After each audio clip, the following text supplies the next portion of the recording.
د افغانستان او ازبکستان د لوړپوړو چارواکو ترمنځ مهمه غونډه ترسره سول.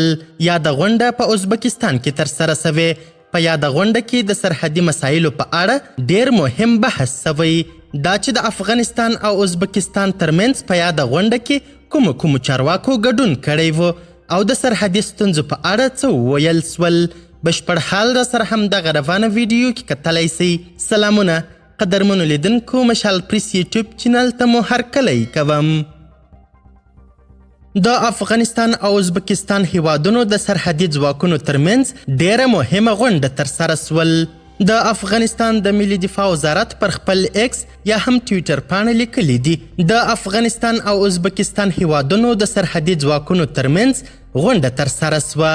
تیره ورځ د 209 الفتح قل اردو اړوند شپږمې سرحدي لیوا قمندان د مولوي منصور جاوید په مشرۍ د بهرنیو چارو وزارت د ارتباطاتو رئیس مولوي امین الله امینی د حیرتان بندر د کمیسارۍ رئیس او ورسره مل پلاوي ازبکستان هیواد ته سفر وکړ او د هغه هیواد له لوري په جوړه سوې غونډه کې ګډون وکړ. په دغه غونډه کې دواړو هیوادونو په یو شمېر موضوعاتو یعنې د سرحدي ځواکونو ترمنځ د لاشې همغږۍ، د ګډو پولو ساتلو، د امنیت د ټینګښت او ستونزو په موخه دوه اړخیزې خبرې وکړې او همداراز دواړو هیوادونو د ښو اړیکو په درلودلو ژمنه وکړه او د هر ډول ستونزو د رامنځته کېدو د حل کولو ډاډ یې ورکړ.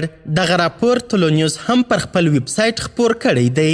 د افغانستان او ازبکستان ترمنځ یاده غونډه په داسې حال کې رامنځته سوې چې د ملي دفاع وزارت ډیورنډ کرښې ته څیرمه تر 100 زیاتې پوستې جوړې کړي. طالب چارواکي وایي په ختیځو ولایتونو کې د ډیورنډ کرښې په اوږدو کې تر 100 ډیرې پوستې جوړې کړي دي. دا پوستې په کونړ، ننګرهار او نورستان ولایتونو کې جوړې سوي دي. د افغانستان په ختیځ کې د سرحدي لیوا قمندان قاري معراج د ننګرهار حریت راډیو ته ویلي چې دا پوستې د دفاع وزیر مولوي محمد یعقوب مجاهد په امر جوړې سوي دي.